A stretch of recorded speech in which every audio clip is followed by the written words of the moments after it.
கேட்டா 2 பேரும் பார்த்துட்டே இங்கே இருந்துருவீங்க போல இருக்கே.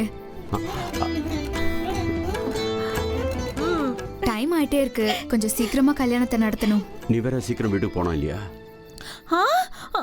அவ போக கூடாது, எங்கேயும் போக மாட்டா, இங்கேயே ஏன் கூட தான் இருப்பா இல்ல? பக பக ப்ளீஸ். அவ யாருக்கும் தெரியாம உன்னை இங்க கூட்டிட்டு வந்திருக்கா. அவ அங்க போனதுக்கு அப்புறம் பாவம் நிறைய பிரச்சனைகளை சந்திக்க வேண்டியிருக்கும். நம்ம வாழ்க்கைக்காக அவ தான் வாழ்க்கையே பணம் வச்சிருக்கா. ஆமா, அந்த கிழவி ராட்சசி இவளை திட்டுவா, சண்டை போடுவா. பாவம் சரண்யா எங்க போவா? சரண்யா, அப்படி உனக்கு அங்க இருக்க முடியாத சூழ்நிலை வந்தா நேரா எங்க வீட்டுக்கு வந்துரு. எந்த அவமானத்தையும் சகிச்சுக்கிட்டு நீ அங்க இருக்கணுங்கிற அவசியம் கிடையாது. உனக்கு ஏதாவது பிரச்சனை வந்தா நேரா அங்க வந்துரு. அதுவும் உன் வீடு மாதிரி தான்மா. சார், உங்க நல்ல மனசு எனக்கு தெரியும். நாம இப்போ கல்யாண வேலையை பார்க்கலாம். உடனே ஆரம்பிச்சிட்டா நல்லது. கல்யாணத்தை பார்த்துட்டு தான் நான் போகணும். கல்யாணம் நடக்கும்போது நான் இல்லைன்னா அப்புறம் சித்திக்கு கோவம் வந்துடும். அதுக்கப்புறம் நீங்க சித்தியை சமாதானப்படுத்துறதுக்குள்ள போதும் போதும் ஆயிடும். சித்தினிக்கு சந்தோஷமா மட்டும்தான் சார் இருக்கணும். எனக்கும் எந்த நேரத்துல என்ன நடக்குமோன்னு பதட்டமாவே இருக்கு.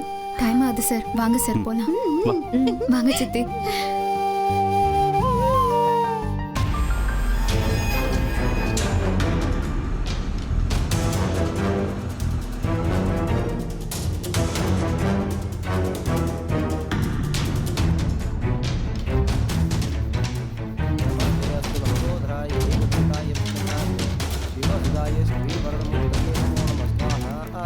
நல்ல நேரம் போயிட்டே இருக்கு. பொண்ணு மாப்பிள்ளை இப்படி வந்து உட்காருங்க.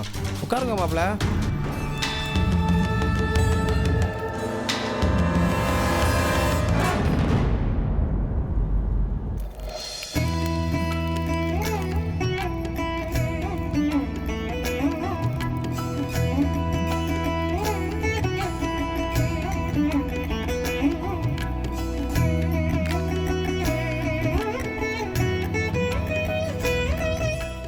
மாலையை மாற்றிக்குங்க.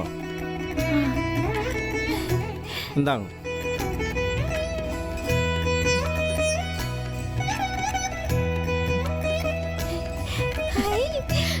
நல்லா இருக்குல்ல? அங்க போடுங்க. அழகா இருக்கீங்க. இந்தாங்க, இந்த புஷ்பத்தட்டை கையில் வச்சுக்கோங்க. நான் சொல்லும்போது அர்ச்சனை பண்ணுங்க. பாக்கியா